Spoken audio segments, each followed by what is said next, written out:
Hello, my name's Ian Martinez-McGraw. This is my EDL Module 1.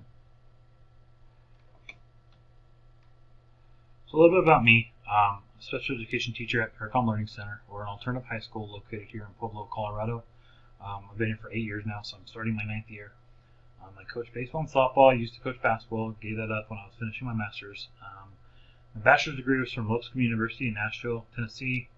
I got my master's in special education from Colorado State University, Pueblo.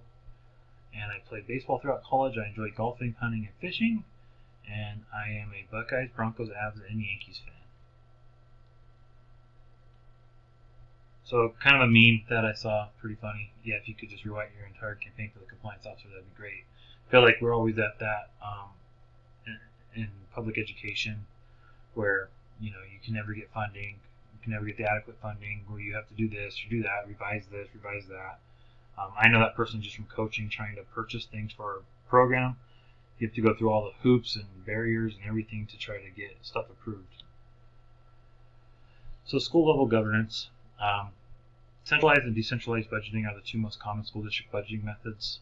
Centralized budgeting is when the school district leaves the big budget decisions to a small part of the district, kind of like a finance department.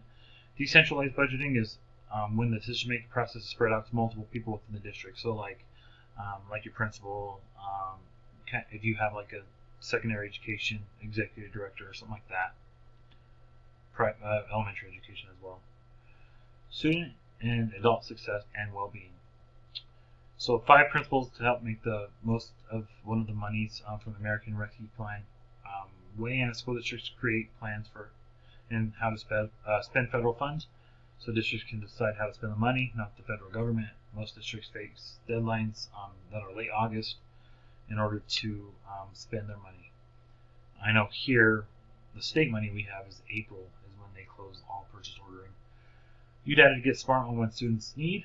Principals need to speak up for the students, but that means being hyper clear in what numbers stay, how many, and what students had attendance problems last year, failed classes. So this could be technology, this could be resources, also for adults and teachers, I feel like too.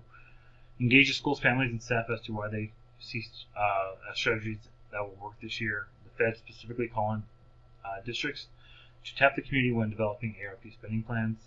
Number 4, understand spending trade-offs and educate staff and families on them. Investing in one thing always comes at the expense of investing in something else.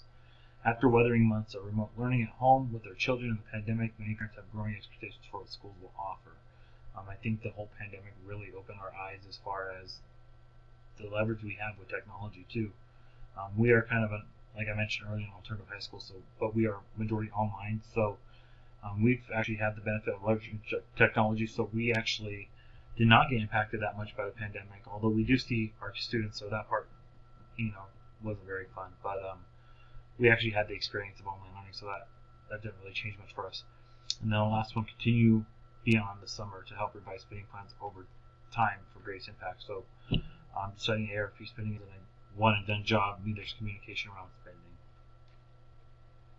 So some data informed decisions. Principals can use data student learning to determine where they need to put more resources. So, if your students are struggling in math, maybe some math materials, math supplemental materials can help. Same with reading. I know math and reading, math and English, language arts, I guess you'd say, are the two main focuses, at least here in our school district, when it comes to growth and standardized testing.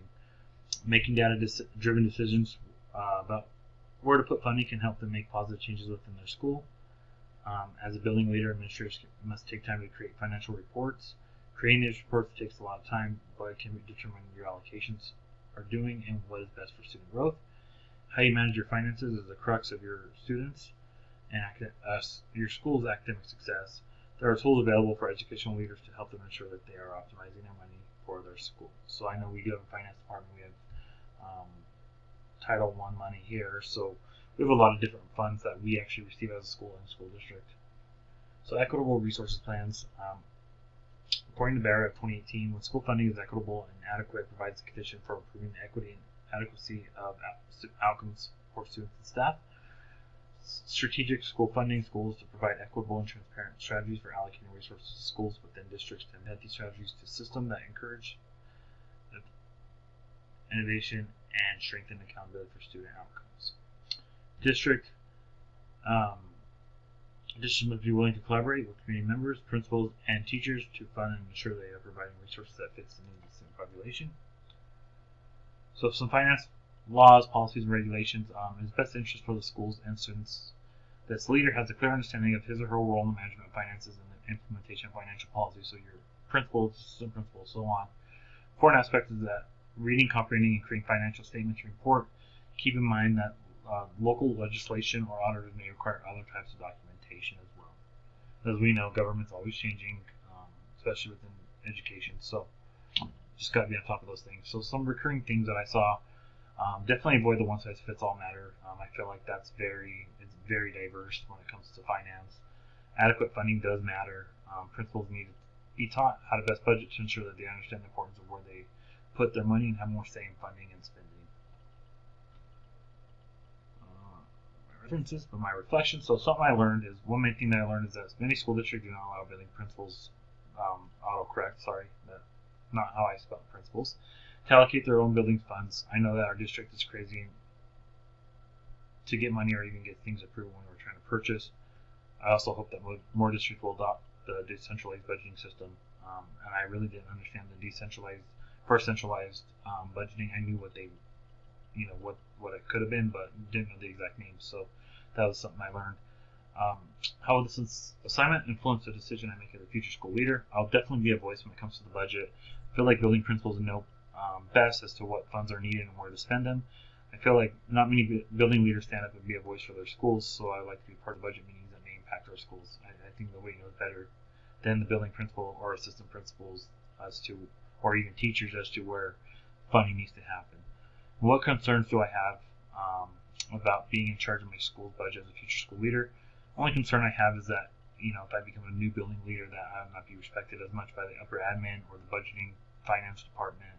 So if I were to try to be a voice, I feel like I'll not be listened to as a building leader who has been there for a while. So kind of the whole seniority thing. But those are some things I learned and some things I've taken into consideration as a building principal. So thank you guys for listening to my presentation, and I appreciate it.